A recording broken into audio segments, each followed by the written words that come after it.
जय श्री महाकाल। महाकाल बाबा के आशीर्वाद से हम ये कार्य को आगे सफल बनाने में मेहनत कर रहे हैं।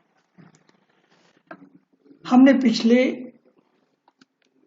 वीडियो में देखा शादी के बारे में, जन्म कुंडली में अध्ययन, खुद की कुंडली में जानना कि शादी का क्या और कितना उसके अंदर में स्ट्रॉन्ग और वीक और किस तरीके से हमें रेमेडी बनानी है। हमने देखे 4 कारण क्यों शादी में विलंब। आज हमको देखना है किस दशा में हमारी मैरिज हो सकती है।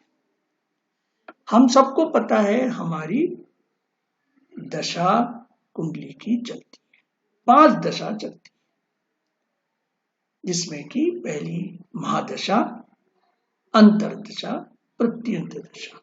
इन तीनों को तो हमें समझना पड़ेगा ही पड़ेगा। सूक्ष्म और प्राण बहुत कम समय के लिए होती हैं, लेकिन कभी कभी बहुत इफेक्टिव कर जाती हैं उसमें काम। तो चलिए अब हम आज बात करने वाले हैं कि अप्रोक्सीमेट डेट शादी की क्या हो सकती है। अगर हम अपनी बेटियों की शादी कर रहे हैं तो हमें कुछ इस तरीके की कैलकुलेशंस कर सकते हैं और समझ में आ सकता है। तो हम इसके लिए कुछ सूत्र बना रहे हैं और सूत्र को समझने की कोशिश करते हैं। तो देखिए, सबसे पहला सूत्र ये है कि 7वें भाव में बैठा कौन सा ग्रह है। ये पहला सूत्र, सूत्र 1, ठीक है। 7वें भाव में कौन सा ग्रह बैठा है, क्योंकि वो ही हमारा रूलर, मतलब वही हमारा इस भाव का मॉनिटर हो गया। वो जहां बैठेगा, जहां पर से देखेगा, हमें उसका फायदा मिलेगा। तो इस चीज को देखना बहुत जरूरी है कि उस भाव में बैठे कौन से ग्रह, कौन सा ग्रह वहां पर बैठा। मतलब पहला सूत्र क्या हो गया कि उस भाव में कौन सा ग्रह बैठा है, ठीक है। वो उस भाव का नहीं है लेकिन दूसरे भाव का है, वो बैठा हुआ है। तो जब वो बैठा हुआ है तो उसका भी कुछ ना कुछ हमारे विवाह में प्लस माइनस तो रहेगा। अब दूसरा सूत्र यह है कि उस भाव का भावेश अगर उसी में बैठा है तब तो बहुत अच्छी बात है, नहीं बैठा है तो कहां बैठा है, वहां से वो देख पा रहा है कि नहीं देख पा रहा है, या उसके ऊपर कोई दूसरा देख रहा है। तो ऐसे लिंक हमको देखनी पड़ेगी। तो भाव का भावेश के तरफ भी हमें देखना पड़ेगा। तीसरा सूत्र आता है कि उस 7वें भाव में किसी की दृष्टि और पड़ रही है। आपके भावेश के साथ कोई दूसरी दृष्टियां भी पड़ सकती हैं, जिसको हम पाप ग्रह की दृष्टि बोल सकते हैं या फिर शुभ ग्रह की दृष्टि बोल सकते हैं। शुभ ग्रह की दृष्टि आपके लिए फ्रूटफुल रहेगी और पाप ग्रह की दृष्टि आपके लिए कहीं ना कहीं नुकसान या डिफिकल्टी में आपको ला के रखेगी। सूत्र नंबर 4, हमें नक्षत्र की तरफ भी ध्यान देना पड़ता है कि कौन से नक्षत्र का हमारा भावेश है। जिस नक्षत्र का भावेश, उस नक्षत्र का नक्षत्रपति क्या होगा, उसे भी ध्यान से समझना पड़ेगा। अगर वो सब चीजें आपके साथ में चल रही हैं तो बहुत बढ़िया काम हो रहा है, आप बहुत अच्छे से अपने आप को समझ सकते हैं। इसी तरीके से 5वां सूत्र यह आएगा कि भाव और भावेश पर गोचर में शुभ दृष्टि। अब गोचर की बात करते हैं भाई, एक तो हो गया जन्म कुंडली की बात, एक हो गया गोचर कुंडली की बात। गोचर में सारी चीजें आपके जो ग्रह हैं वो गोचर करेंगे, फिर आपको उन ग्रहों को अपने ही जन्म कुंडली में बिठाना पड़ेगा कि भाई मेरी जन्म कुंडली सिंह लग्न की है तो उस समय गोचर अलग चल रहा है, तो हर चीज को वैसा हमको मैपिंग करके रखना पड़ेगा। इसके बाद आता है छठवां सूत्र कि दशा क्या चल रही है। जिसकी दशा चलेगा उसका ही एक्टिवनेस चलेगा, अदरवाइज सब दूसरी चीजें इनएक्टिव हो जाती हैं। जिस चीज की दशा होगी उसी चीज का तो काम करेंगे ना आप, ठीक है। दशा जिसकी चलेगी वही काम होना है। आप मान के चलिए कि क्लास 12 की पढ़ाई कर रहे हैं तो भाई दशा क्लास 12 की चल रही है। अब उसमें कोई आप सपोज पोस्ट मतलब आप ग्रेजुएशन की बात ना करें, इंजीनियरिंग की बात, मेडिकल नहीं, अभी जो चल रही है दशा आप उसके ऊपर कंसंट्रेट, वही फल देगा ना। 12वीं में आप हो तो कोई वो आपको मेडिकल का थोड़ी रिजल्ट देगा, थोड़ी वो उसका दशा का रिजल्ट देगा। हाँ, दशा में आप उचित कार्य कर ले तो दूसरी जब दशा आएगी तो उसका फल आपको उसमें मिल जाएगा। अगर आपने 11th-12th अच्छे से पढ़ा तो मान के चलिए कि आपको जो भी आगे की पढ़ाई है, चाहे वो इंजीनियरिंग की हो, चाहे वो डॉक्टरी की हो, चाहे वकील किसी की भी हो, वो आपको फलित हो जाएगी। वो क्योंकि पिछले वाली दशा सामने आगे वाली दशा की तरफ हमको मोटिवेट करती है और सारा काम हमें आगे मतलब एक दूसरे को हाथ बढ़ा के लेते हुए हम चलते हैं। जो भी आज हम कार्य कर रहे हैं, ठीक है, जो मैं जैसे आपके लिए वीडियो बना रहा हूं तो ये भविष्य के लिए बना रहे हैं। हम सब भविष्य में होने वाली चीजों के लिए काम हो रहा है, हमें आने वाली दशा के लिए काम हो रहा है, ठीक है। इस दशा में हमें ये बोला गया और ये दशा इसलिए हमको करना पड़ रहा है कि हमें आगे की दशा में उसकी जरूरत है। इसी तरीके से हमको 2 इंपॉर्टेंट ग्रह का भी ध्यान रखना है। सूत्र नंबर 7, मेल शुक्र है, फीमेल गुरु है, ठीक है। तो इनका भी हमको ध्यान रखना है कि भाई ये किस तरीके से हमारे जन्म कुंडली में विराजमान है और किस स्थिति में है, ये हमें सारी चीजें समझनी पड़ेंगी। तो 7 सूत्र एक बार और समरी कर लेते हैं। पहला सूत्र, 7वें भाव में कौन सा ग्रह बैठा है। सूत्र नंबर 2, उस भाव का भावेश की क्या स्थिति है, वो बल है कि बलहीन है, उसको देखना पड़ेगा। वो शुभ है अशुभ है, किसके साथ क्या कर रहा है, ये सब देखना पड़ेगा। भाव पर शुभ की दृष्टि, तीसरा सूत्र, भाव पर 7th भाव पर शुभ दृष्टि किस किस की है। दृष्टियां तो होंगी, कभी कभी नहीं होंगी, अगर है तो वो शुभ दृष्टि है कि नहीं है, इसे समझ। इसके बाद में सूत्र नंबर 4, भावेश के नक्षत्र में, उसका नक्षत्र कौन सा है। हर भावेश का एक नक्षत्र होगा। हर ग्रह हमारे जो भी कितने नक्षत्र होंगे, 27 नक्षत्र होंगे, ठीक है। हर नक्षत्र का अपना अलग अलग नक्षत्र पति है, उनको भी भाई साथ में लेके चलना है। किसी समय अगर मैं आपको बनाऊंगा तो वो भी चीज आपको समझाऊंगा। नक्षत्र के नक्षत्रपति का किस तरीके से जन्म कुंडली में प्रभाव रहता है, बहुत सारी चीजों से मिलके हम आगे कुछ सोच के फॉर्मूला बना सकते हैं, ठीक है। 1-2 चीजों से फॉर्मूला ठीक है, उतना हमको खुशी मिल जाए बहुत अच्छी बात है, लेकिन वो हमें कभी भी अधूरी चीज को दिक्कत देती है। पूरी चीजों को समझ लेने से और भी अच्छा होता है।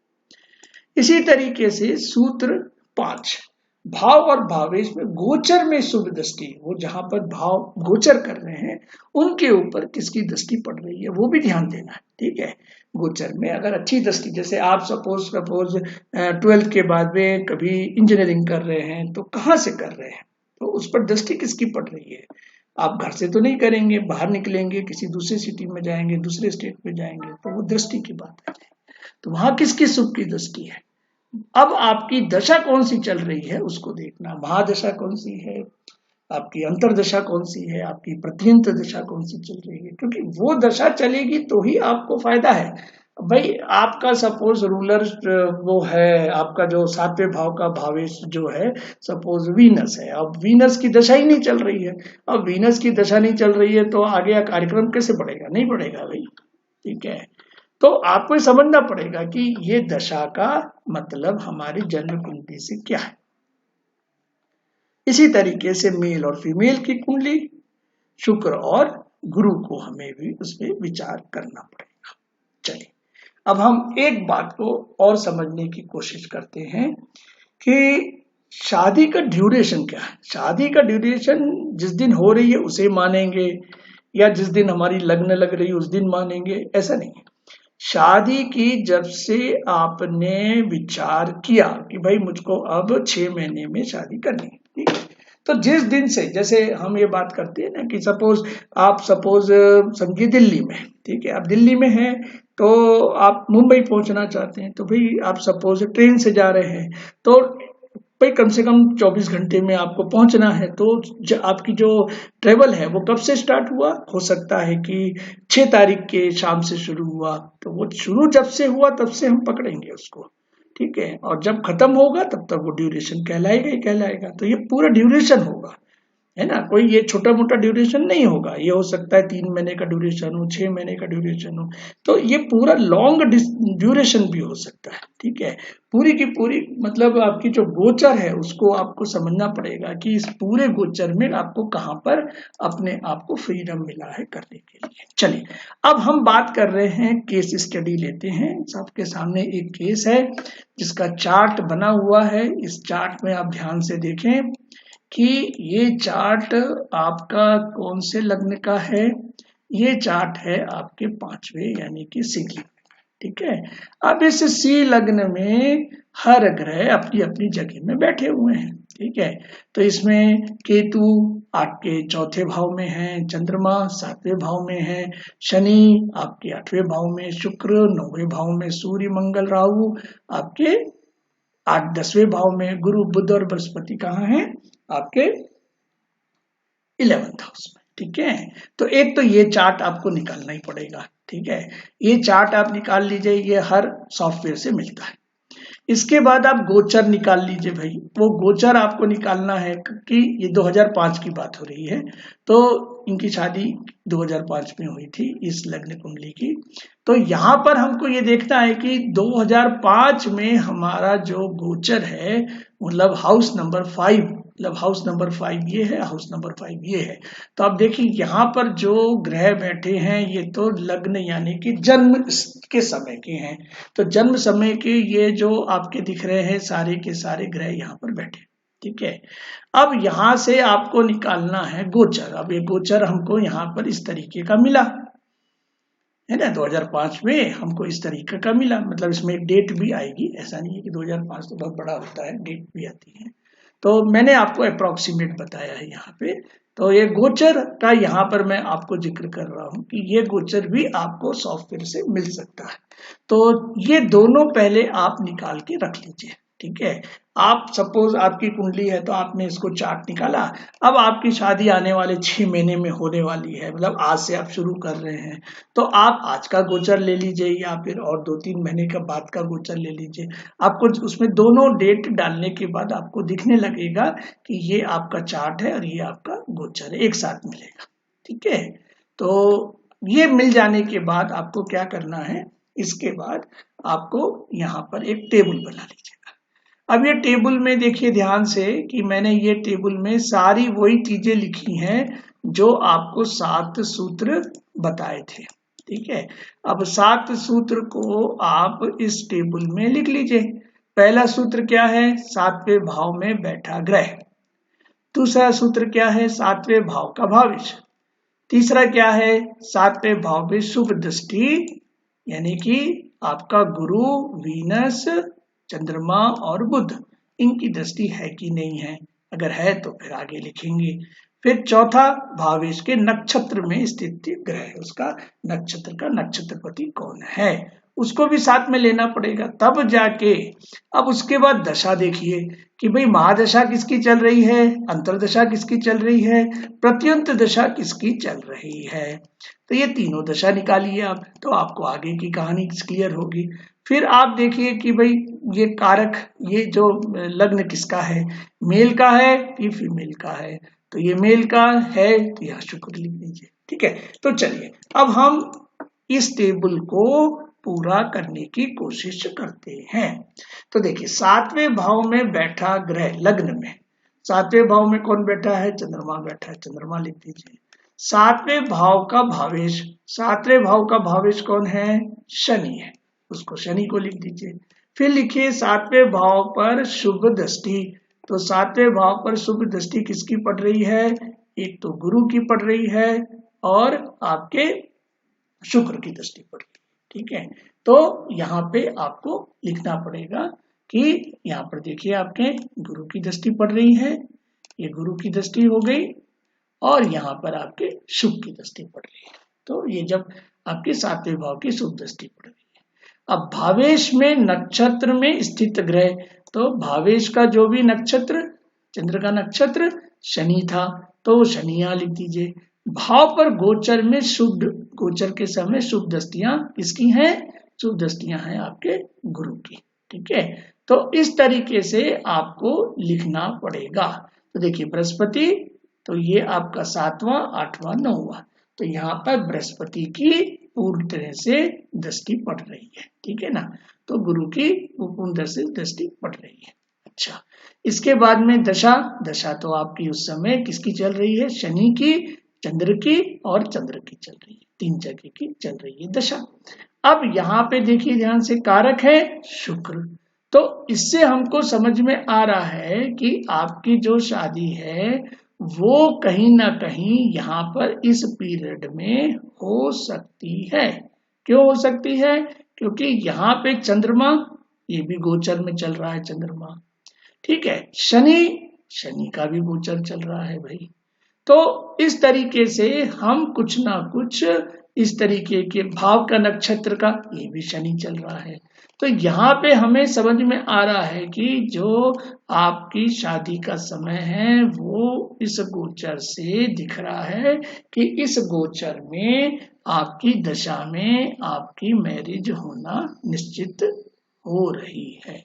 तो इस बात को ध्यान से रखिएगा, ऐसे करके हम निकालते हैं और हमें निकल के आ जाता है। ठीक है, तो ऐसे ही आप सब निकाल सकते हैं यहाँ पे। अच्छा, ये दूसरा और एक केस हम बताते हैं आपको। तो देखिए दूसरा केस में क्या है कि आपके पास में फिर से एक लग्न चार्ट है। ये लग्न चार्ट किसका है? ये है 9, धनु का। ठीक है, अब ये धनु का है और यहाँ पे सारे ग्रह लग्न जन्म समय में जहां जहां थे वो सब यहाँ पर बैठ गए हैं। इसके बाद ये 2010 में मैरिज हुई, तो ये 2010 में 9 का गोचर चार्ट भी आप निकाल के ले आएंगे। तो ये दोनों चार्ट आपको निकालने पड़ेंगे, तब जाके आप कुछ इंटरप्रिटेशन कर सकते हैं। ठीक है, तो चलिए अब हम इसका भी एक मैथमेटिक्स करके देखते हैं कुछ। तो यहाँ पर देखिए ध्यान से क्या हो रहा है कि पहला 7वां भाव में बैठा ग्रह। ठीक है, 7वें भाव में बैठा ग्रह, कौन बैठा है भाई? जल्दी से बोलेंगे। तो यहाँ पे तो कोई नहीं बैठा है, चलो अच्छी बात है। यहाँ पे कोई नहीं बैठा है, तो यहाँ पे हमने क्या लिखा? डैश लगा दिया। ठीक है ना, तो धनु लग्न का है तो यहाँ पर डैश लगा दिया, यहाँ कोई नहीं बैठा है। इसके बाद 7वें भाव का भावेश, 7वें भाव का भावेश कहाँ? बुध, यहाँ बैठ गया जाके। ठीक है, अपने ही घर में जाके बैठ गया और अपने 7वें भाव को देख रहा है। ठीक है, तो ये हो गया 7वें भाव का भावेश। अब 7वें भाव पर शुभ दृष्टि, तो 7वें भाव पर शुभ दृष्टि किसकी पड़ रही है? एक तो बृहस्पति की पड़ रही है और एक आपके बुध की पड़ रही है, गुरु की, और यहाँ पे बुध की दृष्टि पड़ रही है। चंद्रमा की नहीं पड़ रही है, शुक्र की नहीं पड़ रही है, सूर्य की नहीं पड़ रही है, राहु की नहीं पड़ रही है, केतु की नहीं पड़ रही है। ठीक है ना, उसके बाद शनि की ये भी नहीं पड़ेगी यहाँ पे। तो इस तरीके से केवल बुध और गुरु की यहाँ पर दृष्टि पड़ रही है, शुभ दृष्टि पड़ रही है। अब भावेश के नक्षत्र की स्थिति शुक्र है, भावेश की नक्षत्र की स्थिति शुक्र है।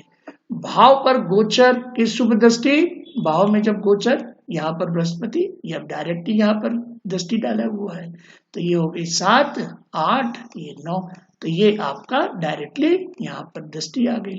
अब ये दशा किसकी चल रही है भाई? पूरी दशा गुरु की चल रही है। अब बताइए, अब ये महादशा भी इनकी यही चल रही है, इसके बाद भी ये चल रही है ना। यहाँ पर पूरी की पूरी दशा महादशा शनि की चल रही है, अंतरदशा ये इनकी इसकी चल रही है वीनस की, उसके बाद में ये प्रत्यंतर दशा ये, और सूक्ष्म दशा इनकी गुरु की चल रही है। तो देखिए गुरु यहाँ से निकल के आया कि ये दशा इनकी यहाँ चल रही है, ये फीमेल की कुंडली है, तो ये गुरु की दशा यहाँ पर देखेंगे हम। तो यहाँ पर देखिए कि हमको हर जगह गुरु ने इनको पूरी तरीके से, एक्चुअल में देखें तो पूरी तरीके से इनको आशीर्वाद दिया है कि आप मैरिज कर सकते हैं। ठीक है, तो ये ऐसा हमको समझना पड़ेगा कि किस तरीके से हमारे साथ में हो रहा है। ठीक है, तो ये मैंने तरीका अपने लिए रखा है, मैं इसी तरीके से सब काम करता हूँ। ठीक है, और वही तरीका आपको भी मैं स्टडी के नॉलेज से बता रहा हूँ। ठीक है, अब हम बात करते हैं विवाह के कुछ उपाय भी कर लेते हैं। अगर कहीं कुछ प्रॉब्लम आ रही है तो भाई कुछ उपाय भी हमें पता होना चाहिए। अगर हम कर सकते हैं तो जरूर करिए। ठीक है, बिना उपाय के हम अगर सब चीज मिल रही है तो घमंड मत करिए, बस वो सबसे बड़ा आपका ड्रॉबैक है। अगर घमंड करेंगे तो सारे अच्छी चीज भी पानी हो सकती है। तो देखिए अब हम देखते हैं कि क्या हमारे पास रेमेडी है। विवाह के में बार बार अगर परेशानी आ रही है तो आप पानी में हल्दी मिलाकर स्नान करिए, तो आपको गुरु महाराज की बहुत अच्छे से कृपा होगी और आप जल्दी विवाह के योग बनते हैं। आप गुरुवार को केले का पौधा लगाएं, नहीं लगा सकते हैं तो केला दान करें और उसको जल में चढ़ाएं। ठीक है, प्रत्येक गुरु को आप व्रत रखना है तो आप जरूर रखें। ठीक है, अब ये आपके ऊपर है कि कितना आप सक्षम हैं उपवास रखने के लिए। ठीक है, मैं ऐसा नहीं बोलूंगा कि आप बिल्कुल बिना पानी के उपवास करिए, बिना खाना खा के उपवास करिए। उपवास मतलब उसमें इन्वॉल्व रहना है ना। मतलब आपको उपवास करने का मतलब कोई कभी किसी ने नहीं बोला है कि खाली पेट रहना है। आपको उस उपवास में उस मतलब आपके वर्ड में आपका जिस कारण से आप काम कर रहे हैं उपवास रखें, उसमें आप लीन रहें, बस वही उपवास कहलाता है। इससे जल्दी विवाह होने के लक्षण बनते हैं। विवाह में देरी हो तो भगवान शिव, माता पार्वती की पूजा करें, ये दोनों को साथ में करें तो आपकी जल्दी चिंता विवाह की दूर हो सकती है। शिवलिंग पर कच्चा दूध चढ़ाएं और देवी पार्वती को सुहाग की सामग्री अर्पित करें। ये बहुत अच्छा और बहुत सटीक उपाय है, इसे जरूर आप करें, इससे आपकी समाधान पूरी हो सकती है। और पुरुष जातक के लिए है कि वो हनुमान जी का ध्यान करें, हनुमान जी का ध्यान मंगलवार को करें और हो सके तो 7 मंगलवार तक चोला चढ़ाएं। ठीक है, देखिए मैं जहां पर भी पैसे की बात आती है, जहां पर आपके बहुत डिफिकल्टी की बात आती है, मैं आपको हर समय बात बोलता हूं, आपकी सक्षम कितना है उतना ही करिए। देखिए कोई भी दिखावा भी काम का नहीं है। ठीक है, और कोई भी मतलब नास्तिकता भी अच्छी नहीं होती है। ये दोनों चीजों पर ध्यान रखिए। बहुत नास्तिकता, बहुत धार्मिक, ये चीजें काम की नहीं है। हमें जिस चीज की जरूरत है, हम जिससे डिफिकल्ट है, तभी आप उस चीज की पालन करिए, नहीं तो कर्म करते रहिए। कर्म ही आज के डेट में ज्यादा उपयोग है। ठीक है, आप कुछ भी करिए लेकिन कर्म नहीं करेंगे तो कुछ भी फायदा नहीं होगा। तो मैंने आपको दोनों वीडियो में बहुत कुछ बताने की कोशिश की है और जितनी मैं बताया आपको, आप उसके और आगे बढ़िए और आगे आप बहुत अच्छे से इस पर विचार कर सकते हैं। ठीक है, तो मैं अंत में आपसे इजाजत लेना चाहता हूँ और सबको मैं धन्यवाद बोलना चाहता हूँ और महाकाल बाबा को मैं फिर से एक बार नाम को उच्चारण लूंगा। जय महाकाल बाबा।